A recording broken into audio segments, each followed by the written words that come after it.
A big debate is underway. At the center of this debate are freebies. आजकल हमारे देश में मुफ्त की रेवड़ी बांटकर वोट बटोरने का कल्चर लाने की भरसक कोशिश हो रही है. Either you must have a constitutional basis to say what you say, in which case we all listen. Or you must have some special expertise. You must be a double PhD in economics. You must have some Nobel Prize. You must have something that tells us that you know better than us. ये रेवड़ी culture देश के विकास के लिए बहुत घातक है. You must have a performance track record that shows that you have grown the economy wonderfully, that you have brought down the debt, that you have increased the per capita income, that you have created jobs. Then we say, oh, we listen.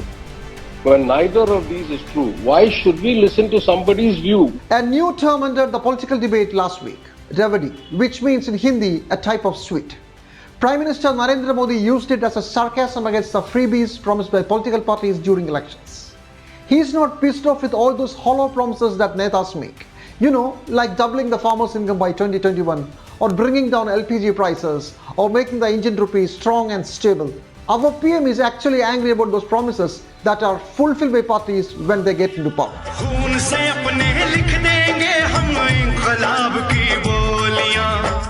Maybe he's angry with the Delhi CM Arvind Kejriwal, who promised and delivered free healthcare and electricity.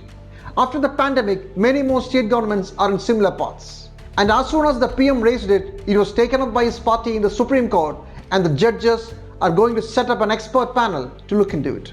Yes, things are getting serious, and states ruled by the opposition parties are up in arms. What is a freebie, and is it really problematic? Why is the PM and then the opposition so annoyed? What is the real story? Let's find out. Welcome to the Money Train.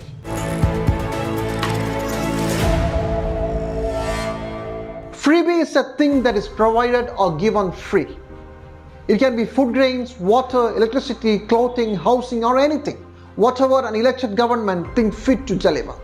Many of us already get such freebies like free cylinders for those below the poverty line, or at least partial ones, like getting subsidy for LPG cylinders. Oh no, I'm sorry, it was stopped 2 years back, right in the middle of COVID.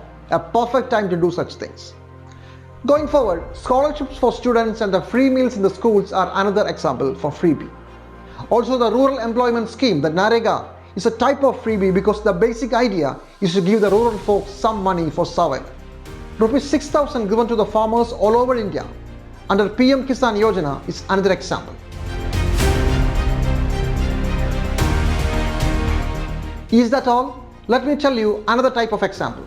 A few years back, the taxes for the business corporations were reduced from 30% to 22%. Loss to the government exchequer is in lakh crore every year. Some say it has crossed 5 lakh crore. About 10 lakh crore due from the big companies was written off by the banks as bad loans.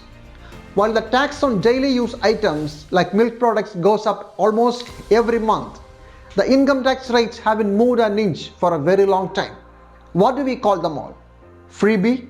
In the last budget, the total number of freebies or subsidies given to the entire population was around 3.17 lakh crore. Do the math. The 10 lakh crore loans written off as bad by the banks. Almost 5 lakh crore given as subsidies, tax subsidies to the corporations. See the difference?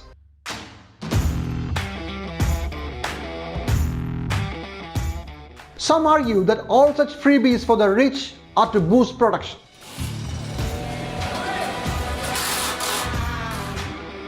Then the freebie to the poor is to boost consumption. Without consumption, what's the point in boosting the production? So one man's freebie is another man's necessity. But in a nation devastated with COVID, economic slowdown, and huge unemployment, who deserves a freebie? Whose needs should be prioritized? There are 9 families in India that have more wealth than 50% of the total population. Yes, just 9 families.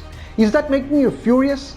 But don't think that you belong to the penniless majority, the have-nots.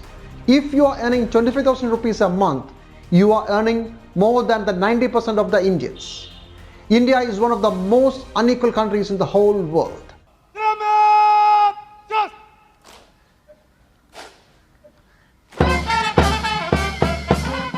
Even in the 75th year of independence, if a nation cannot create opportunities of a decent living for the 90% of the population, the rulers are to be blamed. We are almost a failed state.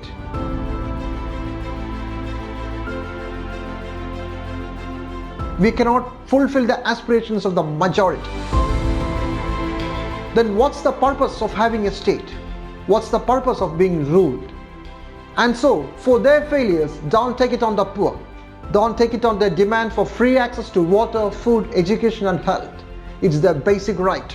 I have a huge objection with this term freebies, because after all, it's all paid for by taxpayers' money. You, I, and even the poorest person on the street. And voters in India are very, very intelligent and wise. If you talk to them, they understand that their vote is a huge currency for them at the time of elections to put pressure, to build public pressure on parties, on candidates, and finally, which form government to respond to what is important to them.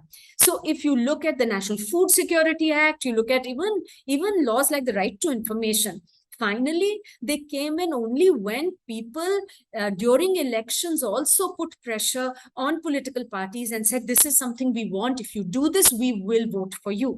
It's true that political parties will promise even a moon during elections, many of which can get the government into deep financial troubles. Some years back, a set of election promises from TV sets to saris in Tamil Nadu had brought the freebie question before the Supreme Court. So, yes, in the Subramanian judgment, which you referred to, where the Supreme Court had heard the matter and they had pronounced a judgment, I think that made a lot of sense. The Supreme Court basically asked the Election Commission in that case that they should form some guidelines, and the Election Commission formed these guidelines, which basically finally were annexed to the Model Code of Conduct. And the guidelines are, to my mind, are fairly robust. They say that nothing can be promised which is not constitutional. And the other thing that they said was that political parties must also explain where they will fund. They should propose how they intend to fund the provision of the various promises and how they will fulfill the various promises. But that's where it should be limited. And what if the parties get away with some bogus claims that will later drag the government into financial problems? Well, we have to leave it to the government and the parties that want their votes. That's how democracy works, even if you don't like it. And if somebody's heart really bleeds for the nation's financial security, let them advocate for a wealth tax for an earning of over 1 crore a year, or an inheritance tax for transfer of wealth above 100 crore, or raise the income tax rates which are untouched for a very long time. That will bring a lot of lakh crores at the government's disposal. Another question, are the experts worried about the financial status of the states? Then let them ask the union government to part with some of its income with the states. The 14th Financial Commission had recommended that the state's share in the divisible pool of taxes must rise from 32% to 42%, a whopping 10% rise. Do you know how the Delhi administration scuttled it? An increasing share of revenue collected is now kept out of the divisible pool so that they do not have to be shared with the states. Cess and surcharge are not part of the divisible pool as per the Indian law. So when they hike the fuel prices, they will do it in surcharges and cess. Thus, the share of cess and surcharge in the gross tax revenue rose from 11.1% in 2011 to 15.3% in 2021. But still, the debt of the union government is worse than all the states. The total debt to GDP ratio of India was about 90% last year. Of this, 65% was the debt to GDP ratio of the central government, and only the remaining 25% was that of the state governments. So if you want to worry of another Sri Lanka in the making, do it on the union government, not at the states.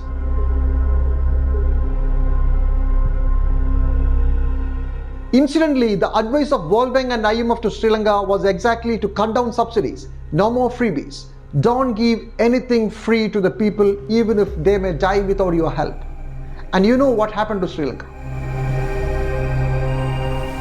And now about the courts of our country. What are they doing? The electoral bond case, where the law that keeps the funding of the political parties secret was challenged, is pending for a very long time. The apex court doesn't have enough time. Another dormant case is the petition to publicize the huge loan defaulters of the nationalized bank. We talked about it. So far, it's said that 10 lakh crore of rupees as loans are written off as bad debt. I mean, here we are talking about what the Prime Minister is referring to as Revadis. Revadis are like these small sweets that are distributed. Electoral bonds, there has the whole problem is of the bonds have opened up the floodgates of unlimited anonymous funding to political parties, which basically means that there is full scope for quid pro quo. We know political parties will work for those who funded them before elections. So there is every reason why citizens should know who is funding which political party. And otherwise, we will continue to see that behind a veil of secrecy, parties are continuing to give large freebies, not small freebies, but very large freebies like these 10 lakh crore write-offs of loans to certain capitalists and corporates, and people don't even know the names of these people. But our Supreme Court seems to be more interested in Prime Minister's Revadi jibe. States ruled by opposition have vowed to fight it out in the courts, with Tamil Nadu leading from the front. On what basis is the Supreme Court the arbiter of how the money is spent? There is no place in the Constitution, not only in our Constitution, in almost any democratic constitution. Let that be decided by the law. But let's not forget what really is Revadi and what is not. We leave you with that thought. Please subscribe to our channel. On 27th August, we have an online conversation on the same. Eminent personalities share their thoughts. Please do join. See you there. Goodbye.